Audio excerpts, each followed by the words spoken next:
नमस्कार, आप देखना शुरू कर चुके हैं बात देवभूमि की। मैं हूं आपके साथ पूजा मोहन पांडे। देश के लिए 15वें राष्ट्रपति का चुनाव अनुमान से ज्यादा रोमांचक रहा। रोमांचक इसलिए क्योंकि कई दलों को विश्वास के धरातल पर एक बार फिर से खुद को परखने का मौका मिला और इस अवसर की एवज में दिखा आईना, वो आईना जिस पर उभरता प्रतिबिंब सवालों से भरा हुआ है। अब तक आप समझ गए होंगे कि हंगामे, चर्चा और सवालों के केंद्र में कौन है। एक बार फिर से मुख्य विपक्षी दल कांग्रेस है। तो आज चर्चा का आगाज इसी बात के साथ कि बागी करेंगे बंटाधार।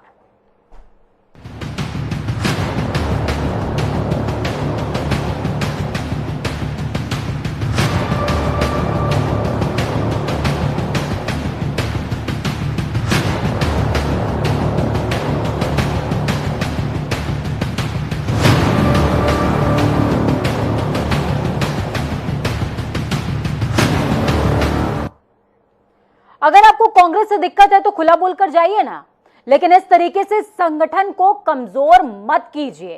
ये शब्द मौजूदा वक्त में प्रदेश कांग्रेस के जूझते हुए प्रदेशाध्यक्ष के थे, जो शायद जूझते जूझते अब तंग आ चुके हैं। असल में राष्ट्रपति चुनाव में क्रॉस वोटिंग को लेकर के उत्तराखंड कांग्रेस में खलबली मची हुई है। चुनाव परिणाम के बाद कांग्रेस में उस बागी की तलाश शुरू हो गई है जिसने एनडीए प्रत्याशी द्रौपदी मुर्मू के पक्ष में मतदान किया। पार्टी के नेता अब एक दूसरे को ही शक की निगाह से देख रहे हैं, तू चोर कि मैं चोर। प्रदेश अध्यक्ष करण माहरा ने नेता प्रतिपक्ष यशपाल आर्या से एक कमेटी बना करके मामले की जांच का अनुरोध किया। चर्चा शुरू करने से पहले सुनिए करण माहरा का ये बयान। देखिए, क्योंकि ये टेक्निकल चीज़ है, ये पता करना कि किस विधायक ने वोट दिया है नहीं दिया है, ये बहुत कठिन काम है और ये प्रशासनिक काम है। और क्योंकि सीएलपी लीडर होते हैं विधायकों के, वो इस कार्य को बहुत अच्छी तरह कर रहे हैं और उन्होंने वो कोशिश शुरू भी कर दी कि पता चले। मेरा तो आपके माध्यम से उस विधायक से यही कहना है कि अगर आपको पार्टी के संग कोई नाराज़ी थी या आप पार्टी का विरोधी करना चाहते हैं, जिस पार्टी ने आपको टिकट दे के यहाँ तक पहुँचाया है, तो आपको खुलकर बाहर आना चाहिए और कहना चाहिए मैं पार्टी छोड़ रहा हूँ।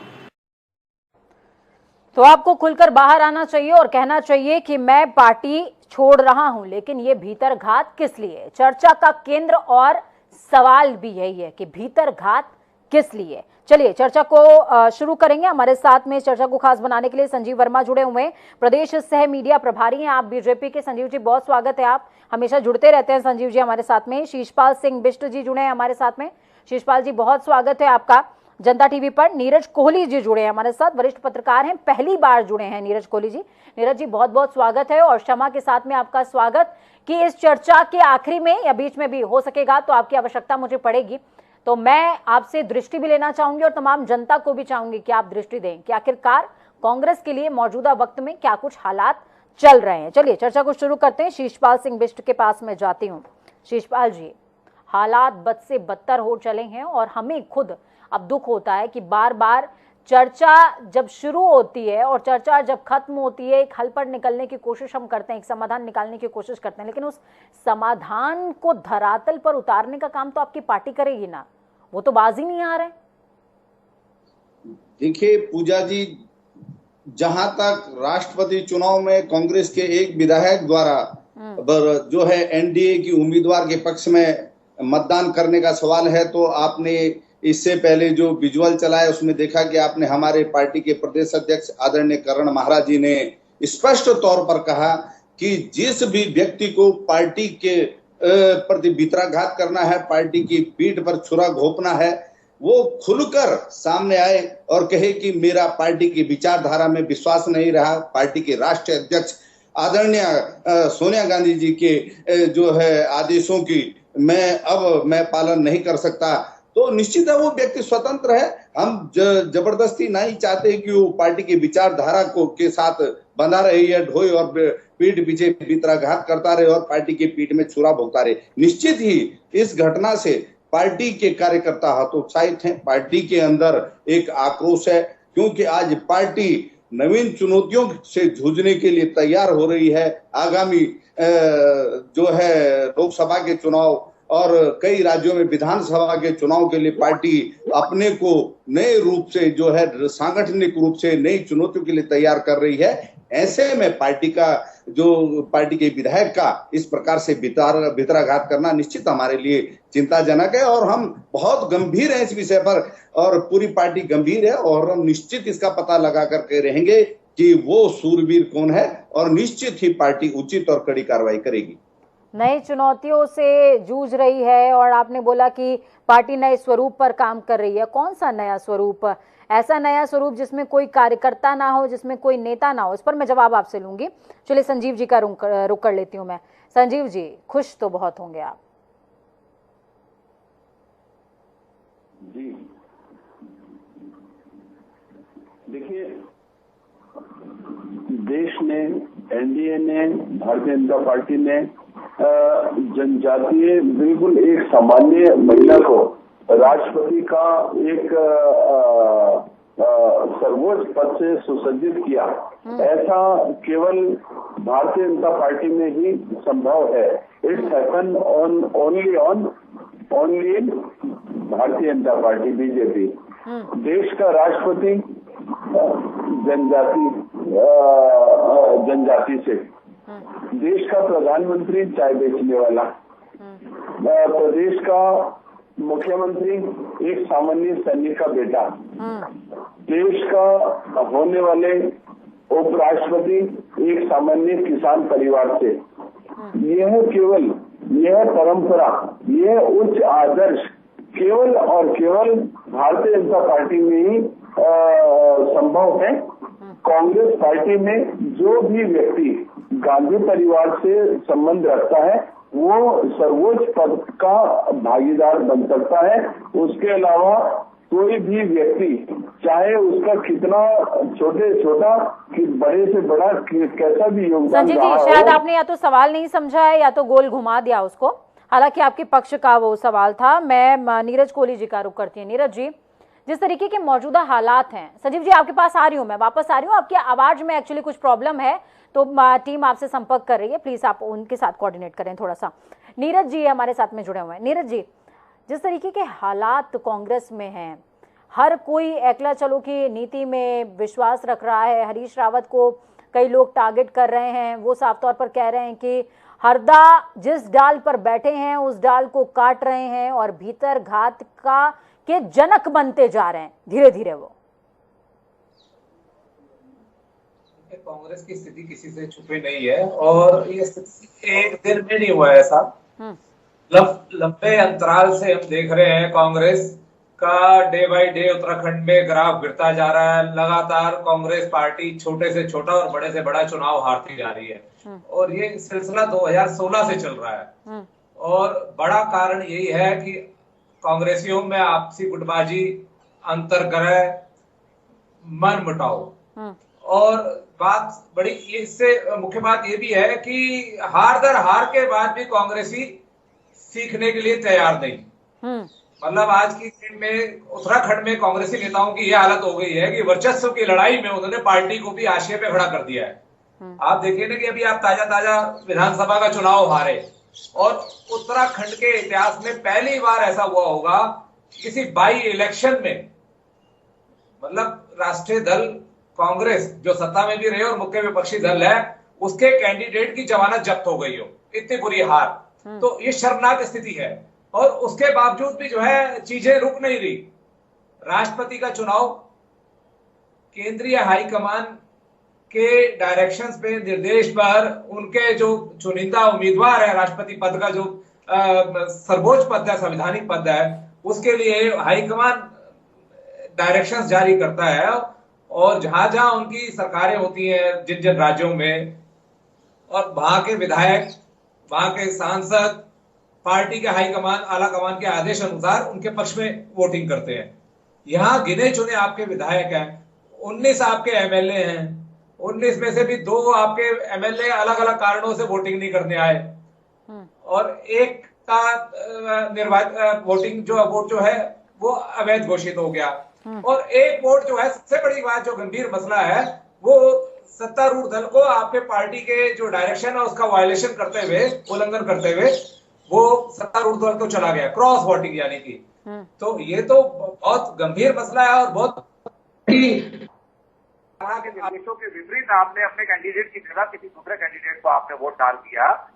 और सबसे बड़ी बात यह है कि जिस काली भेड़ की बात या जयचंद की ये लोग बात कर रहे हैं, ये ऐसा ना हो कि वो जयचंद जो है कई और जयचंदों को भी साथ में अपने बना दे। अगर पार्टी जितनी जल्दी उसकी खोज कर लेती है, तलाश कर लेती है कि कौन सा एमएलए है, वो पार्टी के लिए मुझे लगता है कि ज्यादा बेहतर रहेगा। नहीं ऐसा ना हो, क्योंकि स्थितियां कांग्रेस में डे बाई डे खराब होती जा रही है। आपने देखा चुनाव हारने के बाद कांग्रेस के कई जो लीडर्स थे, कार्यकर्ता थे, वो आम आदमी पार्टी में शामिल हो गए। पार्टी जो है कांग्रेस ही छोड़ के जा रहे हैं। तो आप अपने कुनबे को संभाल नहीं रख पा रहे हैं, और ऐसा ना हो आपको बड़ा झटका लग जाए।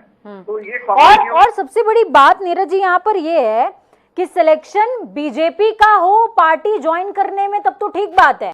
यहाँ तो आम आदमी पार्टी तक का सिलेक्शन कर रहे हैं, लेकिन उनको कांग्रेस से विश्वास खत्म हो गया है। सबसे बड़ी बात ये है। संजीव जी बार बार हाथ रेज कर रहे हैं। संजीव जी अपनी बात को आप पूरा कर लें जी।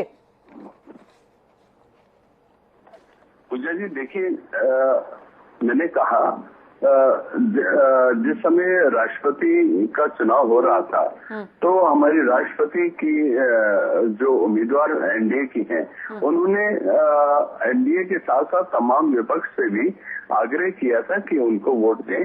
और ऐसे समय पर अंतरात्मा की आवाज पर शायद किसी की आत्मा जागी और उन्होंने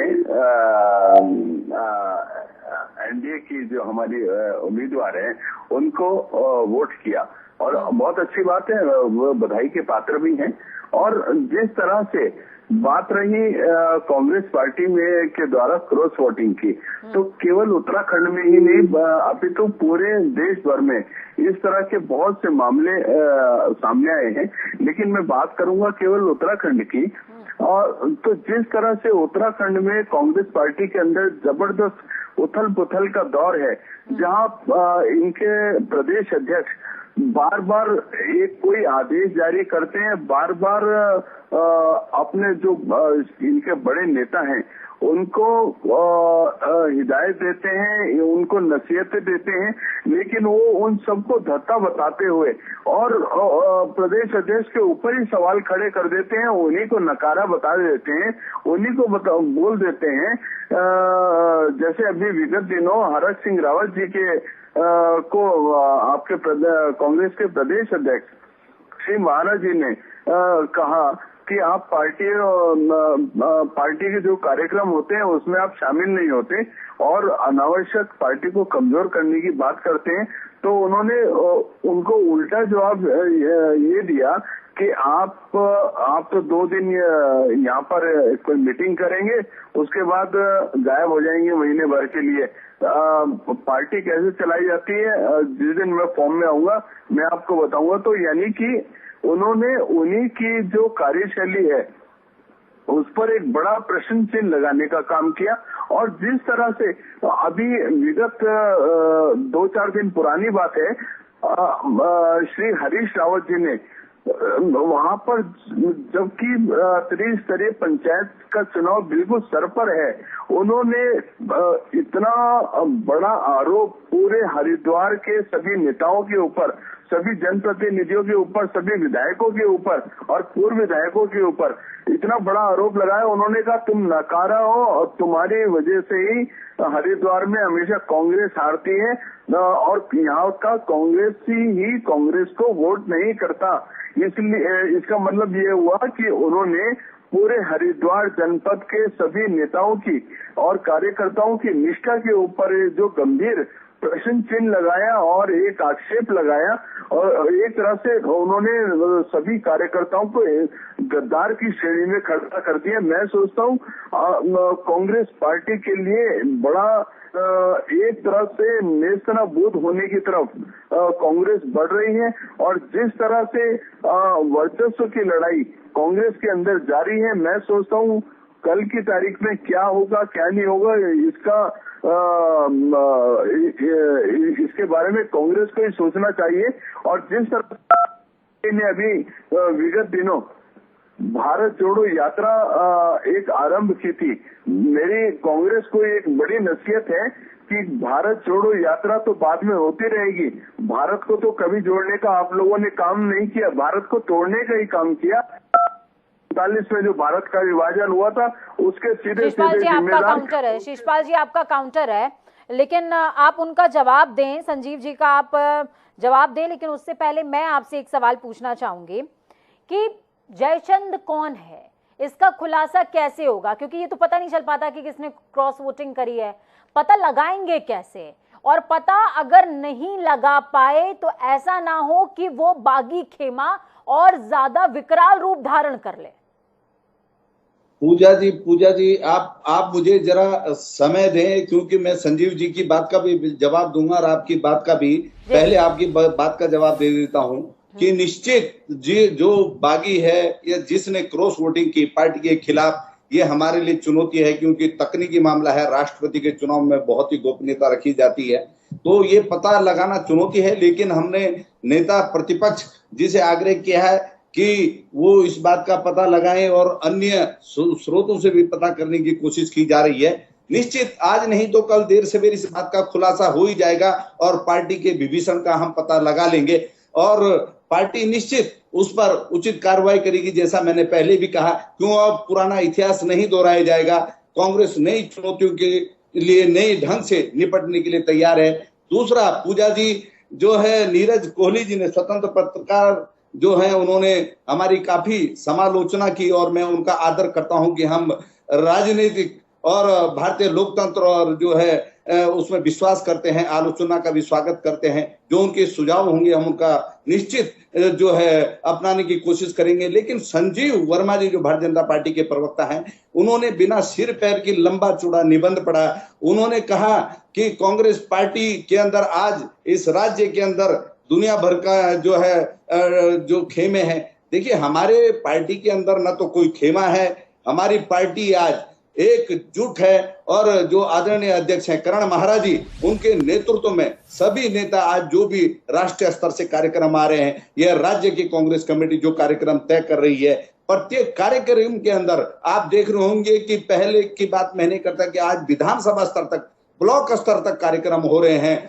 चाहे वो अग्निवीर के मामले में हो, चाहे महंगाई के मुद्दे में हो, चाहे ईडी की तानाशाही के खिलाफ हो, पार्टी ने जो है दमदार तरीके से सड़क पर उतर करके जो है प्रदर्शन किया है, आगे बढ़कर के कार्यक्रम प्रदर्शन किया और पार्टी के सभी नेता उसमें एकजुट रहे। जहां तक इन्होंने हरक सिंह रावत जी के कुछ बयानों को लेकर संदर्भित किया, तो हरक सिंह रावत जी का कोई भी बयान अभी तक मुझे नहीं लगता कि पार्टी के खिलाफ रहा। लेकिन एक बयान उन्होंने जरूर कहा था कि पार्टी संगठन जैसा काम करना चाहिए ऐसा राज्य में नहीं कर रहा। और उस पर प्रदेश अध्यक्ष जी ने कहा था कि आप घर बैठ करके इसकी बात ना करें, सड़क, अगर आप अनुभवी नेता हैं, आप अगर वरिष्ठ नेता हैं, निश्चित आपका अगर जनाधार है तो आप सड़क पर आए और आगे बढ़कर के अगर आपके कोई सुझाव है तो निश्चित हम उसको मानेंगे, उस पर काम करेंगे। बात कर रहे हैं और किस जनाधार की बात कर रहे हैं शिषपाल जी?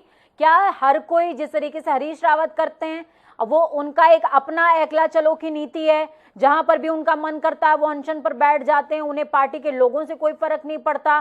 कोई उनको कालिदास कह रहा है, कोई कह रहा है कि जिस डाल पर बैठे हैं उस डाल को वो काट रहे हैं। कई बार हमारे साथ शिषपाल जी राजनीतिक विशेषज्ञ जुड़े हैं और उन्होंने हरीश रावत की कार्यशैली पर सवालिया निशान खड़े किए हैं कि इतना अनुभवी व्यक्ति इस तरीके की बातें कैसे कर सकता है, और वो अब पार्टी के विरुद्ध हवा बनाने का काम कर रहे हैं। क्या इस पर आपका जो नेतृत्व है वो संज्ञान नहीं लेना चाहता है, या फिर आप लोग नेतृत्व की सुनते ही नहीं है, आपके लिए उसकी कोई अहमियत ही नहीं है?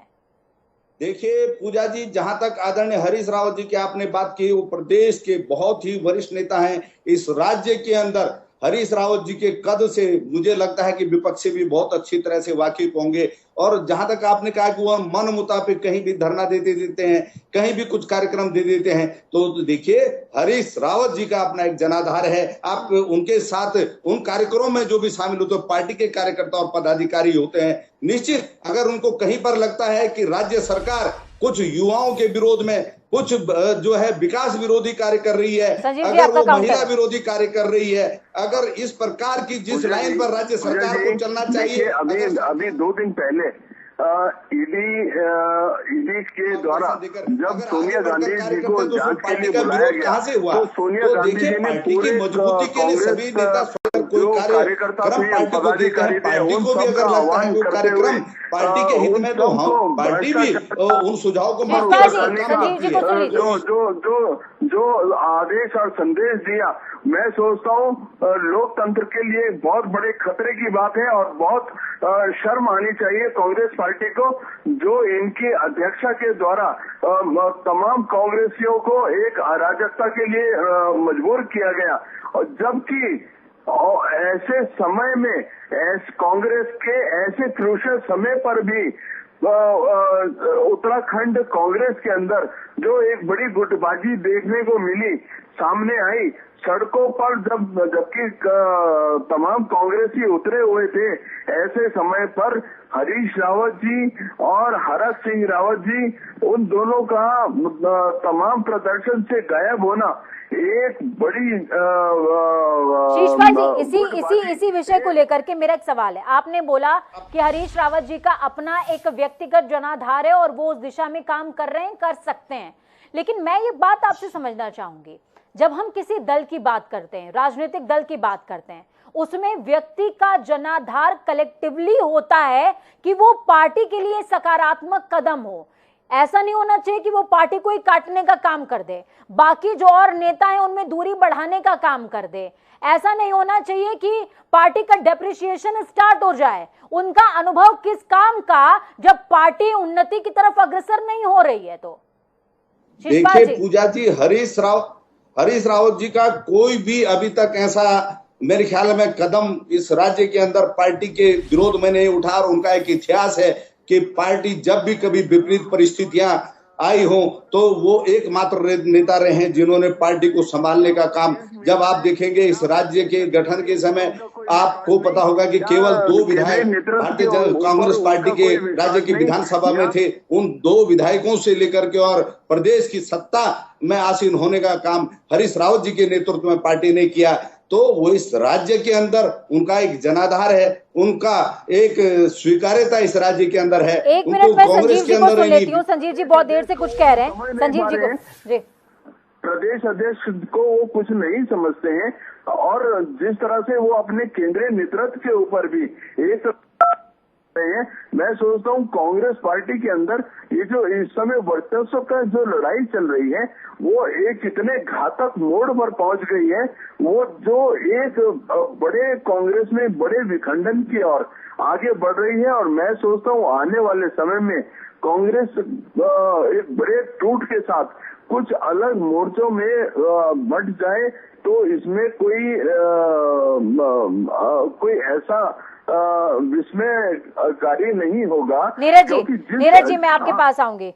संजीव जी साफ तौर पर कह रहे हैं कि कांग्रेस जिस परिस्थिति में पहुंच गई है, ये कांग्रेस के विघटन का इशारा है। हालांकि बीजेपी के लिए ये सुखद समाचार है, क्योंकि बीजेपी का तो एजेंडा ही यही है कि विपक्ष का हम नामो निशान मिटा दें और विकल्पहीन हो जाएं। विकल्पहीन संकल्प की बात बीजेपी करती है, लेकिन वो ये नहीं समझ पाए कि विकल्पहीन संकल्प के साथ में उन्नति नहीं हो सकती, सकारात्मक उन्नति नहीं हो सकती। आपका क्या कहना है नीरज जी? और मैं आपसे ये भी समझना चाहूंगी कि कांग्रेस को आखिरकार किस दिशा में काम करना चाहिए कि आखिरकार ये जयचंद भी पकड़ाए और साथ में ऐसे जयचंद पैदा भी ना हो।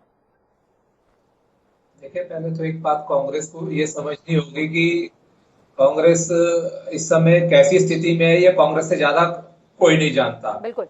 दूसरी बात यह है कि जिस जयचंद की बार बार बात हो रही है, कांग्रेस निश्चित ही ये बात जरूर है कि ये तकनीकी दृष्टि से इस बात को पुष्ट करना बहुत मुश्किल काम है कि किसने क्रॉस वोटिंग की होगी, लेकिन मैं समझता हूं कि जब मीडिया के कानों तक काफी कुछ पहुंच गया है, तो जो कांग्रेस के लीडर्स हैं उनके पास भी बहुत काफी हद तक इस बात की इंफॉर्मेशन पहुंच गई होगी कि किस विधायक ने क्रॉस वोटिंग की है। सिर्फ ये है कि सार्वजनिक खुलासा करना है, और मुझे लगता है कांग्रेस बहुत जल्दी करेगी इस बात को। और ये कांग्रेस के लिए फायदे की बात है कि जितनी जल्दी इस बात का खुलासा हो जाए, कहीं ऐसा ना हो कि वो जयचंद पार्टी में रहते हुए ही अपना एक कोई गिरोह बना ले। क्योंकि आप इस बात को भी देखिए कि बीजेपी बहुत सशक्त पार्टी है, और जब आप कमजोर हो तो वो सेंध लगाने के लिए पूरी तरह से तैयार बैठे हुए हैं, आपको चोट मारने के लिए पूरी तरह से तैयार बैठे हुए हैं। आप अपना कुनबा नहीं संभाल पा रहे हैं, तो आपके जो विरोधी हैं उनकी निगाह है आपके ऊपर। तो आप जितनी जल्दी इस प्रकरण को आप निपटा लोगे, वो आपके लिए लाभ की स्थिति है। और दूसरी बात यह है कि कांग्रेस का एकजुटता का मंत्र जो है कांग्रेस को वो आगे बढ़ा सकता है, वही कांग्रेस को आगे प्रगति पे ले जा सकता है। जब तक कांग्रेस के सारे छत्रप एक अम्ब्रेला के नीचे, एक जिस लीडर को लीडर उन्होंने डिक्लेयर किया है उसके अम्ब्रेला के नीचे आके पार्टी की नीतियों और नीतियों के साथ और हाईकमान के डायरेक्शंस के साथ आगे नहीं बढ़ते। एक बात और आपसे समझना चाहूंगी, प्रीतम सिंह, हरीश रावत, हरक सिंह रावत, इन तमाम लोगों को एकदम से अचानक से साइडलाइन कर देना, क्या ये पार्टी के लिए बहुत बड़ी मुसीबत का सबब हो गया है? आप इस तरह से देखिए इस चुनाव को। अब आप विधानसभा चुनाव की बात करें तो आप देखें कि इलेक्शन कमेटी के चेयरमैन हरीश रावत थे, उनके कंधे पर ही सारा दारोमदार था, उनके कंधे पर ही सारी जिम्मेदारी थी और उनके कंधे पर ये ठीक था कि उसके साथ पूरी टीम की जिम्मेदारी है, पूरी टीम रिस्पॉन्सिबल है, क्योंकि जो लीडर होता है वो अकेला कुछ नहीं कर सकता, कितना भी सशक्त क्यों ना हो, कितना दमदार क्यों ना हो, जब तक पूरी टीम उसके साथ नहीं खेलती। तो अगर आप जीतते हो तो भी श्रेय टीम को जाता है, थोड़ा इस बात का क्रेडिट ज्यादा कप्तान को जाता है, लेकिन उसके बाद टीम को भी उसका श्रेय जाता है। लेकिन जब आप हारते हो तो खाली कप्तान ही जिम्मेदार नहीं होता, टीम भी जिम्मेदार। बिल्कुल,